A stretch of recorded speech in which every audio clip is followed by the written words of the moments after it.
नमस्कार दोस्तों, आप सभी का स्वागत है आपके अपने YouTube चैनल मैथ सर्कल में। दोस्तों आज हम सीखेंगे प्रश्नावली कक्षा 10 प्रश्नावली संख्या प्रथम 1.3 है आपकी, वो है सिद्ध कीजिए √2 एक अपरिमेय संख्या। यानी मेरे कहने का मतलब है उस प्रश्नावली में आपको अपरिमेय संख्याओं को सिद्ध करना है कि वो अपरिमेय संख्या हैं। जिस प्रकार आपके सामने एक उदाहरण लिखा हुआ है कि सिद्ध कीजिए √2 एक अपरिमेय संख्या। अब इनको सिद्ध कैसे किया जाता है, बहुत ही इंपॉर्टेंट सवाल है, 3 नंबर का परीक्षा में पूछा जाता है। तो ये सब का सीखने के लिए वीडियो के अंत तक बन रहिएगा। तो अब हम क्या करेंगे, इसको हल करेंगे। सिद्ध कीजिए √2 एक अपरिमेय संख्या। तो हम क्या करेंगे, ये यहाँ पर सिद्ध क्या करना है हमें, अपरिमेय संख्या। तो हम क्या करेंगे, इसको उल्टा मान के चलेंगे यहाँ पर।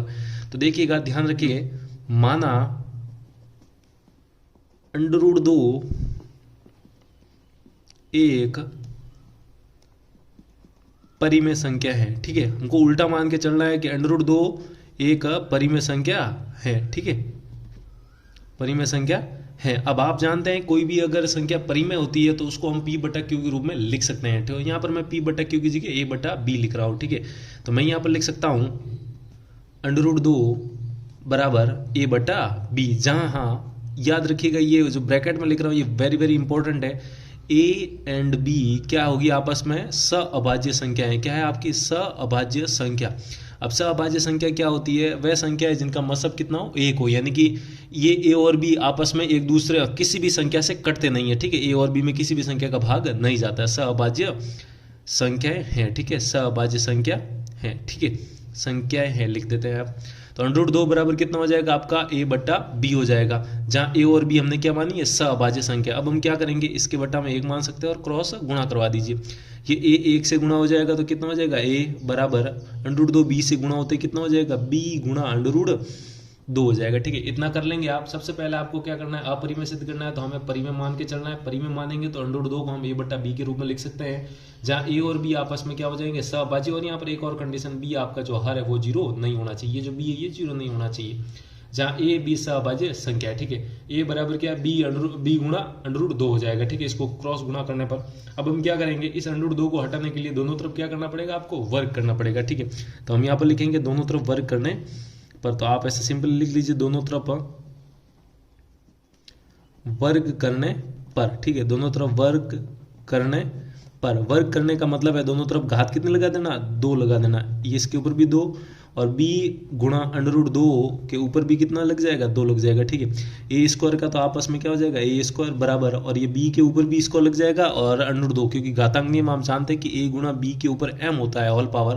तो ये M इसके ऊपर भी लग जाता है और B के ऊपर भी। इसी प्रकार ये B² B के ऊपर भी लग जाएगा और √2 के ऊपर लगते ही ये √2 और इसके स्क्वायर का आपस में कट जाएगा। बचेगा क्या आपका, 2। तो यहाँ पर क्या लिख लेंगे आप, 2 लिख देंगे। ठीक है, अब आप इस समीकरण को ध्यान से देखिए। A² बराबर कितना आया, B² गुणा 2 आया। ठीक है, इसका मतलब A² के बराबर में 2 संख्या आपस में गुणा हो रही है। तो 2 संख्या आपस में गुणा हो रही है और फिर A² आ रहा है। इसका मतलब ये जो B² का भाग भी A² में जाएगा और 2 का भाग भी आपका A² में जाएगा। ठीक है, मेरे कहने का मतलब देखिए, जैसे 4 है तो 4 को मैं क्या लिख सकता हूँ, 2 गुणा 2 लिख सकता हूँ। चलिए 4 का ना लेके 6 का समझाते हैं। 6 को लिख सकता हूँ मैं 2 गुणा 3 लिख सकता हूँ। तो 6 को 2 गुणा 3 लिख सकते हैं। तो आप देख सकते हैं एक संख्या के गुणनखंड लिखे, और तो ये देखिए इन दोनों गुणनखंडों का भाग इस 6 में जरूर जाएगा, क्योंकि ये 6 के ही टुकड़े हैं। इसी प्रकार A² को हमने 2 B² गुणा 2 संख्याओं के गुणा के रूप में लिखा है। तो यहाँ पर आप देख सकते हैं B² का भाग A² में जाएगा, लेकिन B² के बारे में हमें पता नहीं है। तो 2 तो के बारे में पता है, 2 तो 2 होता है, 2 का भाग A² में चला जाएगा। ठीक है, तो यहाँ पर आप लिख सकते हैं 2A² को विभाजित करता है, विभाजित, आप ऐसा लिख सकते हैं, विभाजित करता है। तो प्रमेय अनुसार जो आपका 2 है वो A को भी विभाजित करेगा। यही प्रमेय थी आपके अंकगणित की, 2A को भी विभाजित करेगा। ठीक है, यही प्रमेय थी आपके अंकगणित की, विभाजित करेगा। ठीक है, क्योंकि आपने इस प्रश्नावली से पहले आपने अगर आपकी किताब में देखा होगा तो आप वहां पर एक प्रमेय है 1.3 के नाम से, 1.2 या 1.3 आप देख सकते हैं। वहां पर है कि अगर p कोई अभाज्य संख्या है और ये अगर a स्क्वायर को विभाजित है, वो आपकी a को भी विभाजित करेगी। ये प्रमेय आप चेक कर सकते हैं अपनी किताब में, उसी प्रमेय का इस्तेमाल यहाँ पर किया गया है। देखिए 2 है वो a स्क्वायर को विभाजित करता है, तो 2 अपने आप में क्या है, अभाज्य संख्या, 2 a स्क्वायर को विभाजित करता है, 2 a को भी विभाजित करेगा, इतना हो जाएगा। अब जब 2 a को विभाजित करता है तो आप a को ये भी लिख सकते हैं कि a बराबर कितना हो जाएगा, 2 गुणा c लिख सकते हैं, ठीक है, a बराबर 2 गुणा c लिख सकते हैं। अब आप यहाँ पर ध्यान से चेक करिए, क्योंकि 2 a को विभाजित करता है तो a बराबर 2 गुणा c लिख सकते हैं। कैसे लिख सकते हैं, देखिए जैसे मैं कह रहा हूँ 6 को 3 विभाजित करता है, तो आप इस 6 को ऐसा भी तो लिख सकते हैं 3 गुणा 2, 3 का भाग इसमें देंगे तो 2 आ जाएगा, तो ये देखिए 3 गुणा 2। यहाँ पर तो बेसिकली a को पता नहीं है, तो जब 2 का भाग लगाएंगे तो कुछ भी संख्या आएगी गुणा में, वो पता नहीं हमें c, तो यहाँ पर हमारा जो c है वो क्या है, आपका पूर्णांक है, कोई भी क्या है, वास्तविक पूर्णांक है। यहाँ पर आप धनात्मक पूर्णांक ले सकते हैं, धनात्मक पूर्णांक, ठीक है, c क्या आपका धनात्मक पूर्णांक मानते हैं। और ये जो 2, ये किसके अनुसार हुआ, ये प्रमेय अनुसार। आप प्रमेय आप अपने किताब में देख सकते हैं, प्रमेय अनुसार, ये यहाँ पर आप लिख सकते हैं, ठीक है, अपनी सुविधा के लिए, प्रमेय अनुसार। तो अब यहाँ पर आप देख सकते हैं, इसको समीकरण नंबर 1 दे दीजिए और इसको समीकरण नंबर 2 दे दीजिए, ठीक है। अब यहाँ से आप देख सकते हैं a का मान क्या आया है, 2 गुणा c आया है, तो ये a का मान समीकरण नंबर 2 का मान है, जो a का मान 2 गुणा c, वो समीकरण आप 1 में रख दीजिए। तो यहाँ पर हम यही करेंगे, तो यहाँ पर हम लिख लेंगे a का मान समीकरण 1 में रखने पर, ठीक है, समीकरण 1 में रखने पर आप देख सकते हैं यहाँ पर, तो समीकरण 1 क्या है, a स्क्वायर है, तो a की जगह a के बराबर क्या है, 2 गुणा c है, तो यहाँ पर 2 गुणा c और ऊपर क्या है स्क्वायर बराबर देखिएगा b स्क्वायर गुणा 2 हो जाएगा, ठीक है, इतना हो जाएगा। अब इसको हम आगे और सरल कर लेंगे, तो यहाँ पर आप ध्यान से देखिएगा, पेज थोड़ा चेंज कर रहा हूँ, तो यहाँ पर आप देख सकते हैं, तो 2 गुणा c का होल स्क्वायर बराबर b स्क्वायर, तो इसको सॉल्व करिए, 2 का स्क्वायर कितना हो जाएगा 4 गुणा c का स्क्वायर कितना हो जाएगा c स्क्वायर बराबर b का स्क्वायर, तो b स्क्वायर ही रहेगा और गुणा में क्या है 2 आपका चलता ही रहेगा, ठीक है। अब यहाँ पर आप चेक कर सकते हैं कि ये 2 इधर गुणा में, तो इधर आएगा तो भाग में, तो 2 से ये 2 कट जाएगा, ठीक है। तो यहाँ पर आप देख सकते हैं b स्क्वायर बराबर क्या आ गया, यहाँ पर 2 गुणा c स्क्वायर आ गया, क्या आ गया, b स्क्वायर बराबर 2 गुणा c स्क्वायर आ गया। अब ये वो पहले वाली ही स्थिति बनी है, पहले वाली देखिए यहाँ पर आप देख सकते हैं a स्क्वायर बराबर b स्क्वायर गुणा 2, तो सेम टू सेम तरीका यहाँ पर भी क्या हो गया, b स्क्वायर बराबर 2 गुणा c स्क्वायर हो गया, ठीक है।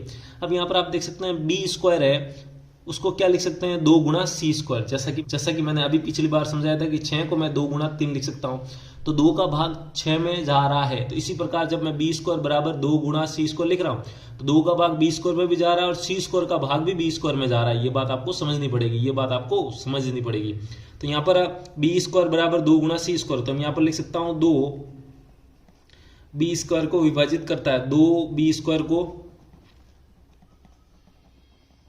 विभाजित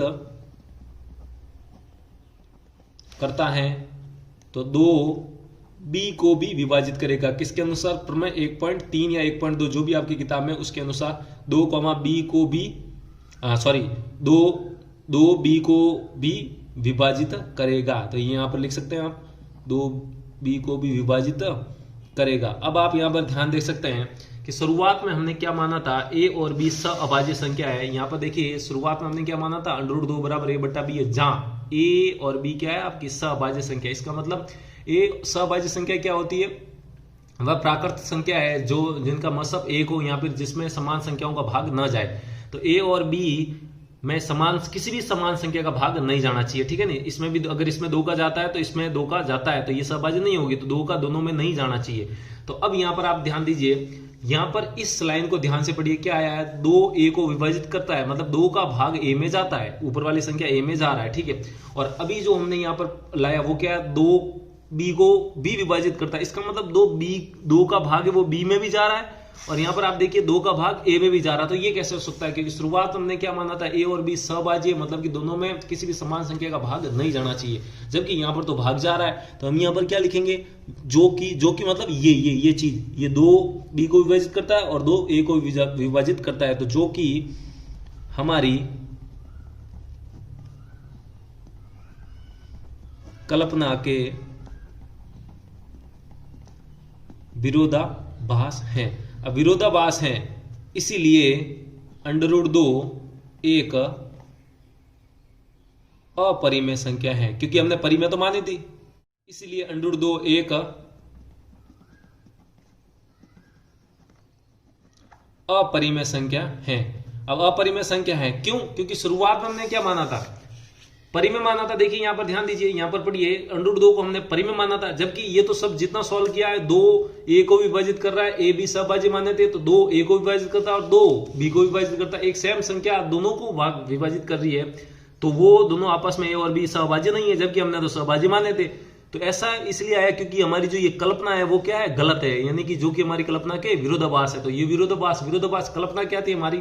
हमने क्या माना था स्टार्टिंग में कि अंडर 2 एक परिमेय संख्या है, तो ये गलत है। तो इसका मतलब इसका उल्टा क्या हो जाएगा? अंडर 2 एक अपरिमेय संख्या है। बस ये आसान सा था और इस प्रकार इसको सिद्ध करते हैं। तो उम्मीद करता हूं आपको समझ में आया होगा किस प्रकार ऐसे सवाल को सिद्ध किया जाता है। यदि समझ में आया तो वीडियो को लाइक कीजिए और अभी तक चैनल को सब्सक्राइब नहीं किया है तो वीडियो के नीचे जो लाल बटन है उसको दबाइए, उसके पास वाली घंटी भी दबाइए ताकि ऐसी बेसिक कॉन्सेप्ट से जुड़ी वीडियो आपके साथ नोटिफिकेशन में आ सके। तो आज के लिए इतना ही रखते हैं, जल्दी मिलते हैं हम एक और कॉन्सेप्ट के साथ। तब तक के लिए जय हिंद।